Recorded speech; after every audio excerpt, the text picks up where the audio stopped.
Patricia Brigham, and I'm the president of the League of Women Voters of Florida, and I'm absolutely delighted to be here on the Puerto Rico Day event. Quite different, right, from usual, as it's virtual, but it's still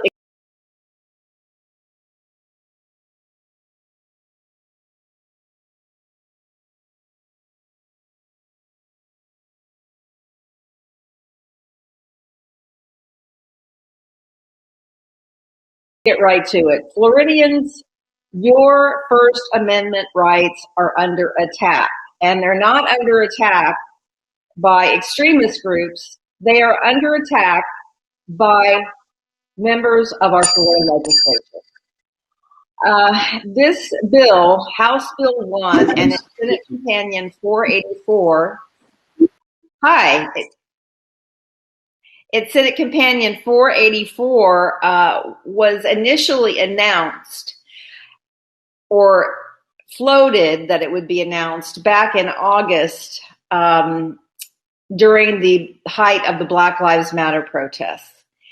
So we were concerned that it was targeted at people of color. Then leadership in Florida went quiet for a while, and we didn't really hear much about it until the night of January the 6th, which is, of course, the day of the insurrection on our nation's capital. Legislators in Florida chose that day to file these awful bills. Renamed them Combating Public Disorder under the guise of trying to protect the public from any kind of harm done at protests that become not peaceful. And there are extremely draconian penalties for violating what the legislators behind this bill feel would be a non-peaceful protest. So let me give you some examples. If you go to a protest with some friends, and we know that our country is founded on the right to peacefully protest. We wouldn't have seen the progress, for example, in the civil rights movement of the 60s had we not had the right to peacefully protest. And we saw tremendous gains as Americans exercise that right, particularly in the Deep South. So if you and your friends or neighbors were to go out and join a protest, and it doesn't matter what the issue is, this brings all of us together on a myriad of issues where we may not necessarily be like-minded. But say, for example, you and your friends go out to protest against a natural resources bill that you believe would be detrimental and harmful to our state's environment. If anyone at that protest were to say, for example, get unruly, pick up a rock, throw it, break a window at a nearby building, guess what? Even though you and your friends and anyone else at the protest did not commit that act, they would still be scooped up by police and tossed in jail for the night. Whether that would stand up in court is an interesting question, but we don't want this to get to the courts. We want to stop this legislation now. The other parts of this bill that we're extremely concerned about is it actually creates stiff penalties for vandalizing monuments, such as Confederate statues. To create felonies for bringing down a Confederate statue seems to be placing more value on a Confederate statue than on the life of a human being. And we know since the founding of the United States and the establishment of the state of Florida, we, the people, have enjoyed the right to peacefully assemble and have coordinated the right to petition the government for redress of grievances. So we often peacefully protest decisions made by our government. The First Amendment specifically provides that Congress cannot make a law that abridges the right of the people to peacefully assemble. Now, there has been an improvement made in this legislation that would take out the prohibition of peaceful assembly. Well, that was smart because that would not be constitutional. But even though that improvement was made, and a few other improvements have been made, this bill remains extremely dangerous. It would have an absolute chilling effect on the public who want to go out and lift their voice and express their right to peacefully protest as an American citizen. There could be fear that if they go out to participate in a peaceful protest, that if someone gets unruly, they could be dragged to jail because of that one person who gets unruly and they've done nothing wrong. That's just not right. And we know from the days of William Penn to the modern civil rights movements to abolitionists taking to the streets to raise nations' awareness of the evils of slavery, suffragettes to make sure that women got the right to vote, labor activists, religious organizations, LGBTQ communities, and many other groups throughout our nation have gathered with their collective voices to call for redress of problems that have plagued our democracy. And as a result, Americans of all racial, ethnic, cultural, and religious backgrounds have peacefully protested and, as I stated, made positive changes. This is the essence of democracy. It's the essence of government, as described by Abraham Lincoln, who said in the Gettysburg Address, a government of the people, by the people, and for the people. So the Bill of Rights in the U.S. Constitution and the Declaration of Rights in the Florida Constitution form the foundation for this democracy. Each right is a pillar that keeps our house, our democracy, in other words, steady. And when we tear down one pillar of the house, the foundation shifts, and that house or our democracy is then subject to collapse. So we urge all of you to contact your representatives, especially if you're their constituent, your senator, and say, do not vote yes on House Bill 1 and its Senate companion. And by doing so, you will be helping to preserve the right to peaceful assembly and to protect our democracy. And we do know that our democracy is under attack. There is a terrible voting rights, well, not really voting rights, voter suppression bill, Senate Bill 90, moving through the legislature. And I realize I'm going off script here a little bit, but I want to mention this to you because it's all part of peace, right?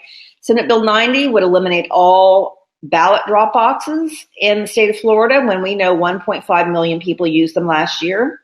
And it would increase the number of times you have to request your vote by mail ballot, which many Americans and Floridians did last year because we are under a pandemic and we remain under a pandemic. So there is an attempt by our government here in Florida and our state governments around the country to silence voters, to silence dissent, to punish peaceful protesters, and again, to seek really punitive consequences for peaceful protesters who find themselves in an unruly protest.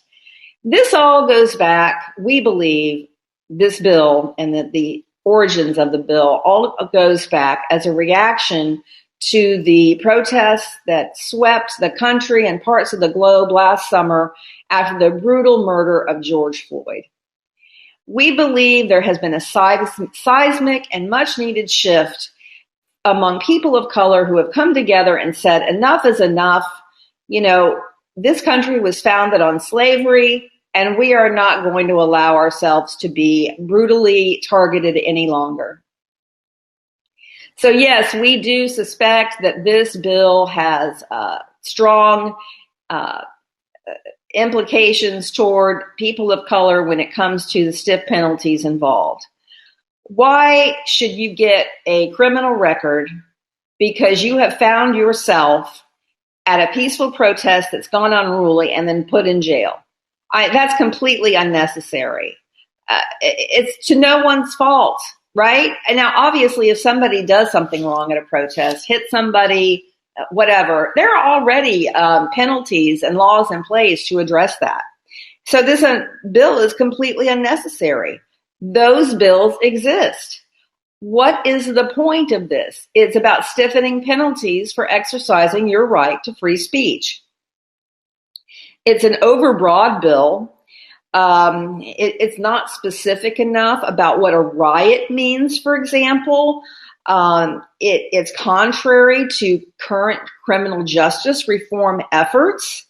And it would result in more people who are primarily Black and brown to being incarcerated for longer periods of times with harsher penalties and sentencing. And guess what? That could also affect voting rights because as you all know, if you owe fines and fees as a person who has committed a crime and been convicted and you can't pay them off, you're not going to be able to vote. So this could also create problems for potential voters, and we just don't want to see this. We believe that this is a bad bill all the way around. Let me come back again to the concern around the protesters getting caught up when they've done nothing wrong. There is a modification that was made to this bill that would permit, it would remove the bringing of a weapon that harms anyone at a riot as being automatically a violation of the statute.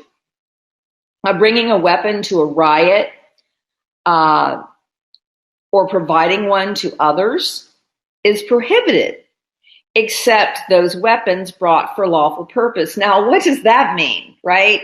Currently, it's just law enforcement who are able to bring a weapon to any kind of assembly like that in lawful purposes. Now, we certainly know that Florida has a huge number of concealed carry permit holders, and people could be packing without you even knowing it.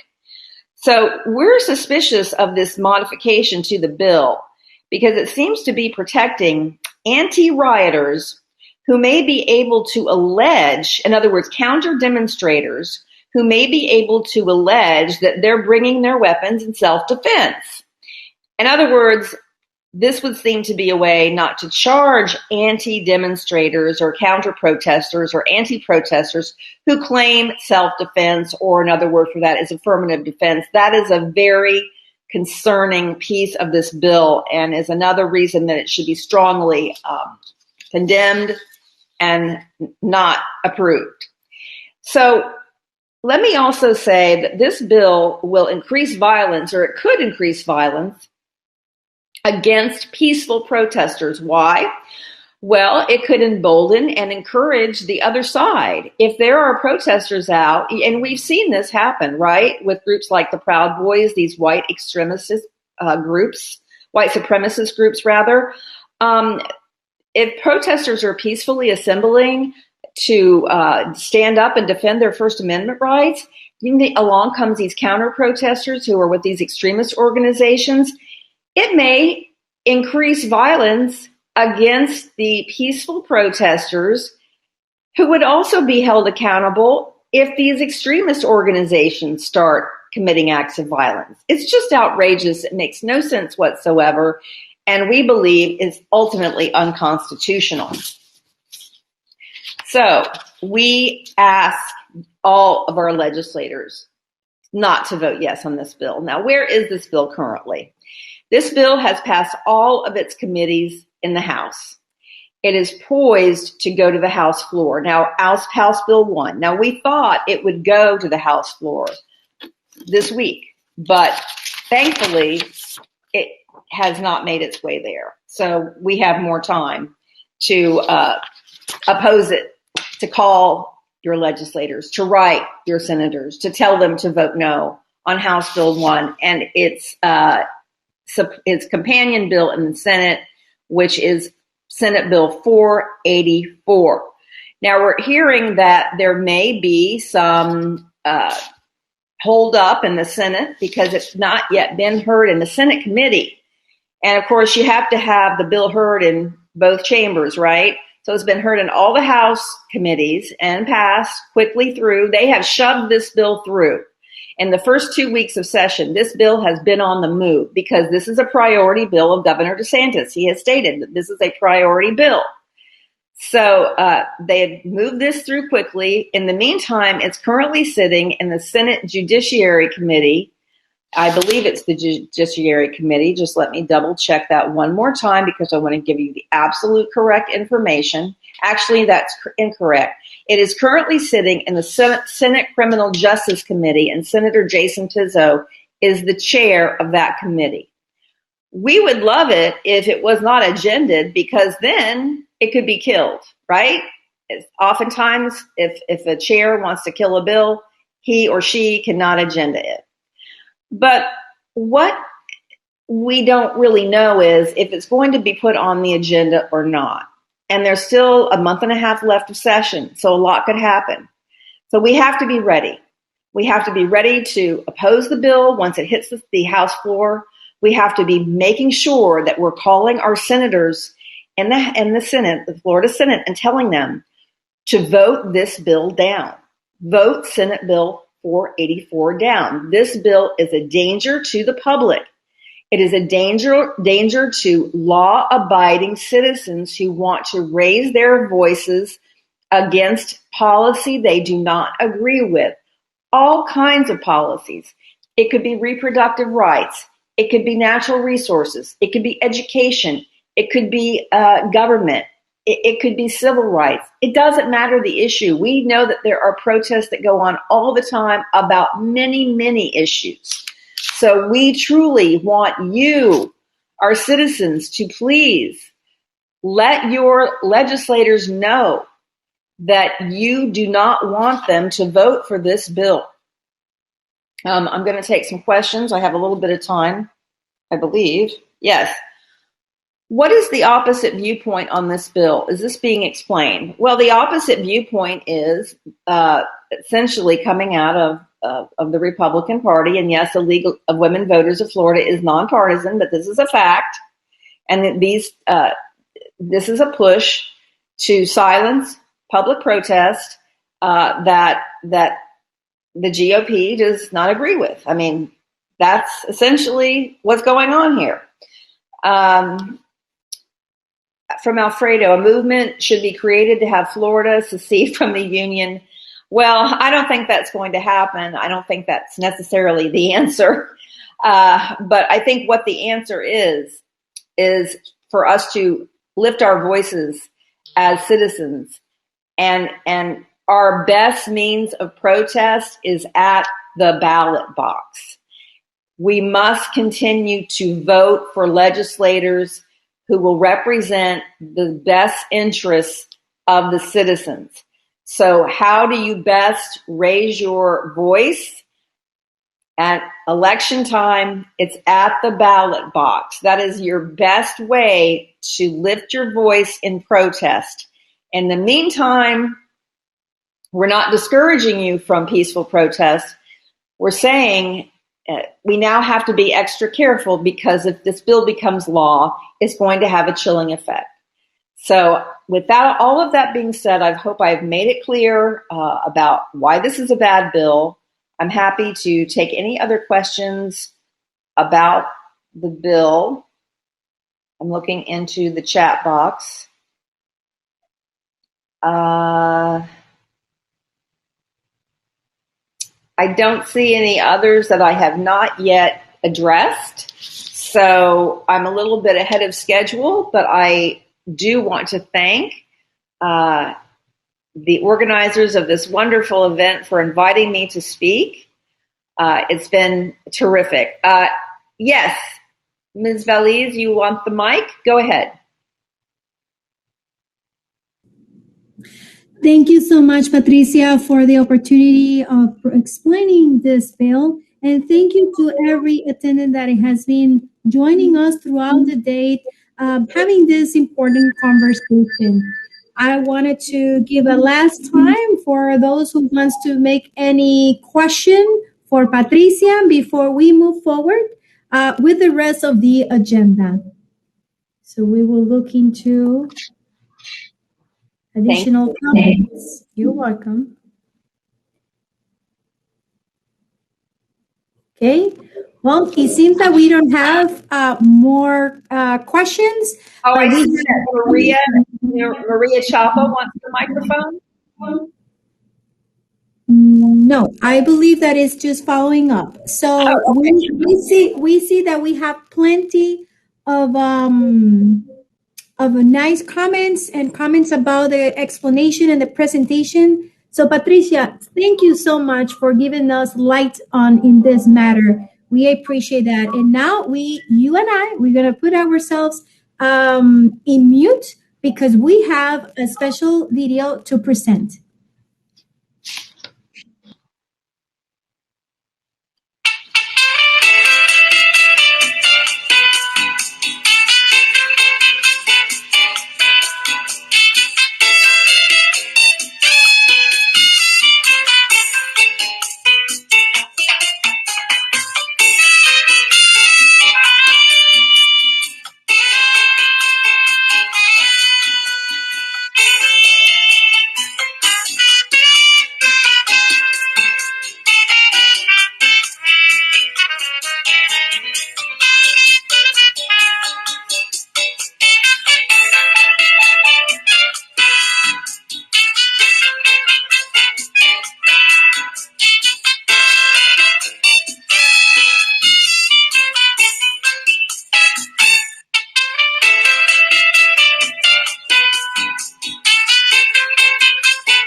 And I love this music. I mean, it's impossible being a Puerto Rico, and then with that music, we're just feeling the culture and everything going on. So, Patricia, once again, thank you so much for your participation. And now we want to encourage every attendee that is live here and also seeing us through the social platform, Hispanic Federation social media platforms, to join us for the up next panel discussion, and where we are going to talk about the impacts of the COVID-19 on the Puerto Rican and Latino community 1 year since the pandemic reached our state. And in particular, we have two excellent panelists and a special message and remarks from a representative, Guillermo Smith. Please join us on the next panel, which is going to be live in 2 minutes. Go to the main page, click on the next panel, and we will see you there. Thank you.